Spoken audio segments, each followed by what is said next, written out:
Tonight, we start with what's cooking in the US. Joe Biden is struggling with a major crisis at home, arguably the biggest of his presidential stint so far. If he fails to contain it, it will hurt the whole world. It will have an impact on all of us. What are we talking about? The US debt crisis. Their government is running out of money. We've been telling you about this. They have a limit on how much money the government can borrow. It's called the debt ceiling. That limit is a little over $31 trillion. It sounds like a lot of money, but the US government has spent most of it. So now they need more money to run the country, to pay for their schemes, to give salaries to their employees. Where will this money come from? The government will have to borrow. But to be able to borrow, they must increase the debt ceiling. And to increase the debt ceiling, they need the opposition party, that is the Republicans, on board. That is the rub. The Republicans won't agree. They've had multiple meetings. They keep saying they're making progress, but they haven't agreed to a deal. And time is running out. The US has 1 week to fix this. Some debt payments are due as early as the 1st of June. They need money for that, else they will default. In other words, the US could default as early as next Thursday. Joe Biden realizes how critical this is. He cancelled his trip to Australia for this.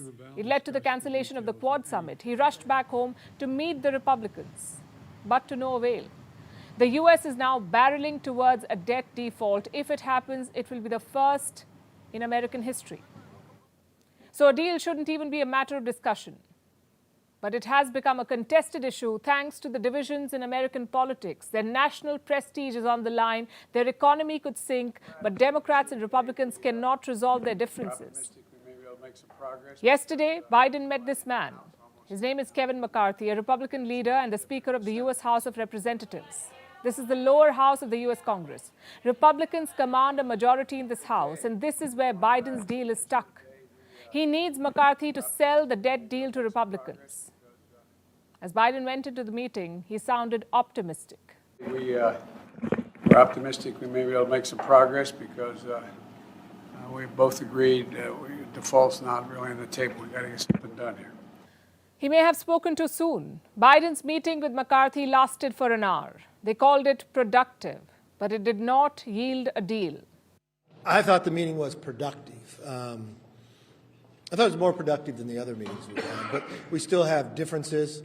We still have differences, he says. Fundamentally, this is about how the U.S. government spends its money and where it spends that money. The Republicans think the Democrats are overspending. They want sweeping cuts in the budget.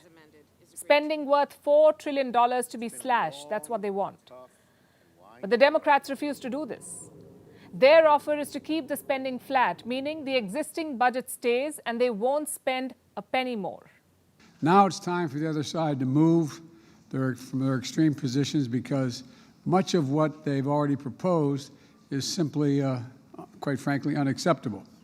That's where the deadlock is. Budget cuts. Republicans want them, Democrats don't. What is the way out?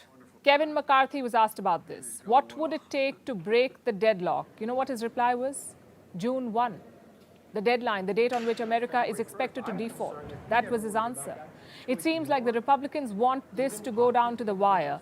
Experts are calling this impasse outrageous.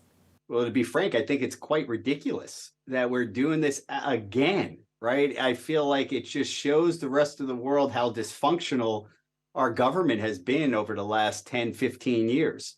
And, you know, in my eyes, we're playing Russian roulette with the United States credit. Playing Russian roulette with U.S. credit. That does seem to be the case here. American lawmakers are behaving irresponsibly. They're flirting with default, and this could have serious repercussions. If a deal is delayed, it will lead to uncertainty. Investors may choose to pull their money. There will be a crisis of confidence. This impasse is hurting the credibility of the U.S. financial system, and it's not something you can undo overnight. The worst-case scenario will be a default. If that happens, all bets are off. It's hard to really predict the exact outcomes. It will shake up global markets and trigger a huge sell-off on Wall Street. There could be bankruptcies. The U.S. dollar could weaken, and all this will have ripple effects across the world. Prices of commodities like oil could go up. Even wheat could become more expensive, especially for countries that import these goods and pay in the US dollar. People who invest in the US markets could see losses. Pension accounts with investments in US stocks could see their corpus decline. The impact will be significant and far-reaching. But American lawmakers can't seem to see beyond their petty politics. They're willing to risk a default only to make the other side look bad.